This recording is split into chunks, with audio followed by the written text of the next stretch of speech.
at around 2:15, we got multiple calls of shots fired. Came in as a report of one car possibly chasing another car. We had officers into the scene, on scene very quickly here, which was a big help in this investigation. As you can see the car behind me, that was the vehicle we believe was being chased by a SUV. We don't have much other information on the SUV other than the fact that it was an SUV. We don't even have a make or a model, and that has since fled in an unknown direction. But the vehicle you see behind me did turn off of West Main Street into that parking lot and then subsequently crashed into the building.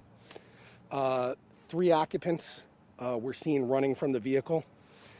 We have apprehended who we believe to be the 3 occupants of the vehicle, and we've got at this point 2 handguns in possession as well. So the vehicle behind us has got multiple gunshots in it. So it's pretty clear right now that somebody had been shooting at that vehicle. Right now, we just can't confirm who that was. Obviously, this is an ongoing investigation. So I think the key to this investigation right now was the quick response by our patrol units to get into this area and set up a perimeter, because the 3 suspects were located not too far away, but several blocks away. One of them was apprehended by himself, had a handgun in his possession. The other 2 were hiding not too far from here, and there was another handgun found in the close proximity to where they were located. Was anybody injured during this possible crossfire? There's no reports of anybody injured or struck by a projectile right now, so we don't believe anybody was shot, but we can't confirm that. We don't know what the situation is with the other vehicle. Right now, all 3 of the suspects that we got will be evaluated, but we don't have reason to believe right now that anybody was struck. So I just want to go through things one more time. So you believe that an SUV was following that vehicle that had 3 occupants in it. You guys recovered handguns and you did apprehend those suspects. What were they apprehended for? Well, we've got 2 handguns that we believe were in that vehicle and being carried by at least 2 of the 3 suspects that we've got in custody. Right now, we're not completely sure on charges at this time, so that will be follow at a different time. We're very early on in the investigation, but we have reason to believe that the 3 parties that were in that vehicle who we have apprehended were in possession of at least 2 handguns. And then you said you guys haven't located the other SUV yet, or, Right. Okay. Right, yep. We'll be working on that naturally. Any danger to the public at this point?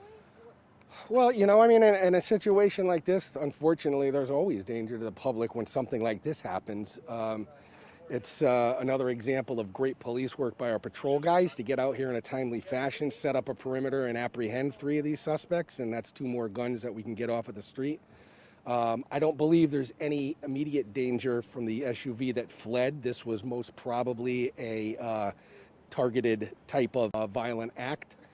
So I don't think there's any reason right now to believe that a random car was just shooting at another random car. Most probably everybody knew each other that was involved here. But, unfortunately, anytime there's somebody that's willing to shoot out of a moving car, it poses a risk to the community. We heard there was a second scene somewhere else. Is that true? Or? No, it's a matter of where. Right now, we're looking for spent shell casings. Naturally, we're trying to find as much evidence of the crime as we can. We have located, like I said, 3 suspects in 2 different locations, so that might be what you're hearing. It's not necessarily a crime scene there. It's just where we apprehended the parties. And which way were they driving? Do you know yet? They were heading eastbound, so they were coming up in this direction right here. When the vehicle swerved into that parking lot and crashed, the SUV took off, and it either made a left on the road you see right there, or more probably continued straight up West Main Street. And if anyone saw anything, call police? Yeah, absolutely. Right now, I don't know who the investigating detective would be, but if anybody does have any information, saw anything, can identify anybody, they can certainly remain anonymous. But the number they could call right out of the gate would be 203-630-6201. That will put them in touch with our dispatchers, and they would connect them to a supervisor who could take any information they might have. Okay?